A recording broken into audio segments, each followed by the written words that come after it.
Welcome to Vets Talk, the veterans' take on our world today, fair, unbalanced, and courageously honest. I am Dr. Scott McGill, Executive Director of Veterans in Defense of Liberty. I also have a master's degree in healthcare administration, and I was fortunate to spend 30 years of my life as a practicing physician. I had the distinct privilege of bringing some 9,000 new souls into this world. I know the inside and the outside of healthcare. I understand what leads to good healthcare. After 7 years of Obamacare, we seem to be convinced that it's the federal government's place to provide healthcare. Once this belief is firmly established in the American psyche, we are condemned to socialized medicine. Socialized medicine, which will at some point degrade to a single-payer system. Now that both parties are supporting this atrocity, how do we expose the truth? How do we expose this con? How do we prevent it? There is a simple American solution for today's government-caused healthcare crisis. And we invite all conservative Americans to stand with Veterans in Defense of Liberty as we call upon President Trump and the Congress of the United States to stand strong and do not only what they promised, but also do what is right. Repeal and replace the Affordable Care Act.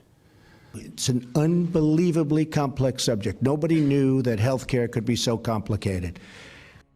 This is not only mandatory of men of good character, it is much less complex than we have been led to believe.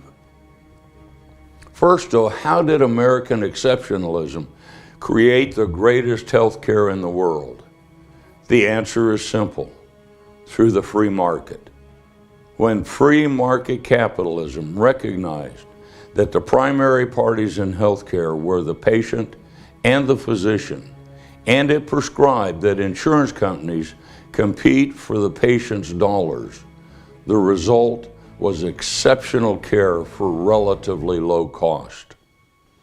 Only when the insurance government hospital complex became involved did we wind up paying exponentially more for only marginally better care. Marginally better care at best. Now we have two choices. One, remove the collective from the patient-physician equation and watch the cost decline and quality rise. Or two, allow the complex to continue interfering with healthcare, leading to inevitable systemic failure. Think about it.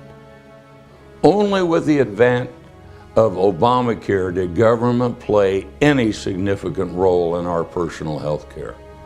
Imagine, for over 200 years, America's received the greatest health care on the planet at a reasonable cost without the hypocrisy of government.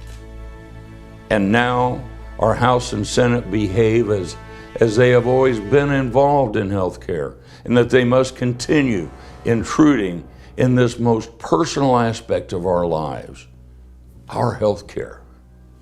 This is a bogus belief. This is fake news. Article 1, Section 8 of the United States Constitution, the enumerated powers, sets forth the authority of Congress, but provides no accommodation for government to participate in the healthcare arena. The first act Congress must take is to repeal the Affordable Care Act. Congress must honor their pledge while recognizing and respecting the truth of the Constitution. Repeal does mean repeal. It does not mean modify.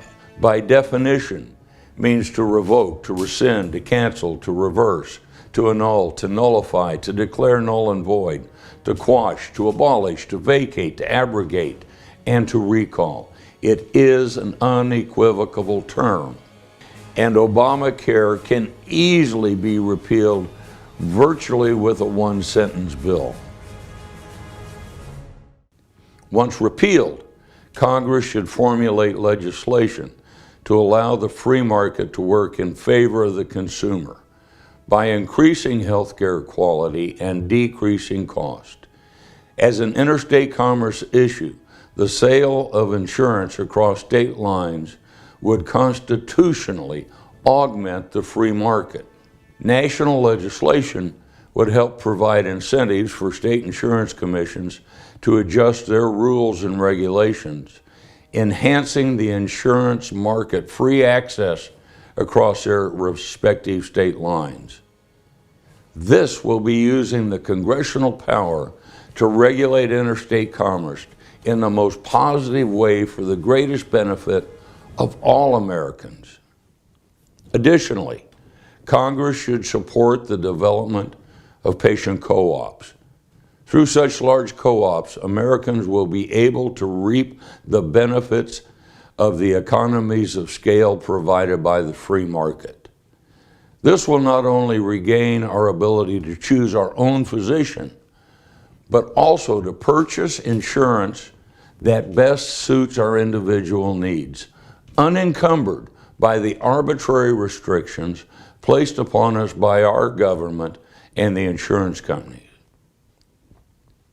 The Commerce Clause under these principles may be best used in reestablishing the free market into the American culture. The free market and the improvement of American health are both legitimate and constitutional. In regard to the necessary and proper clause, Chief Justice Marshall wrote in McCulloch versus Maryland, "Let the end be legitimate. Let it be within the scope of the Constitution, and all means which are appropriate, which are plainly adapted to that end, which are not prohibited, but consistent with the letter and the spirit of the Constitution, are constitutional." Decades of increasing complex government controls has made our healthcare system more expensive and less responsive, and it has set it on a path to inevitable failure.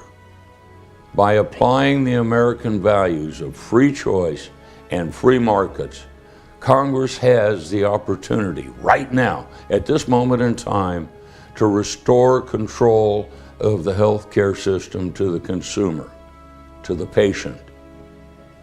And the governance of healthcare decisions will be returned to its proper position, the relationship between patients and their physician.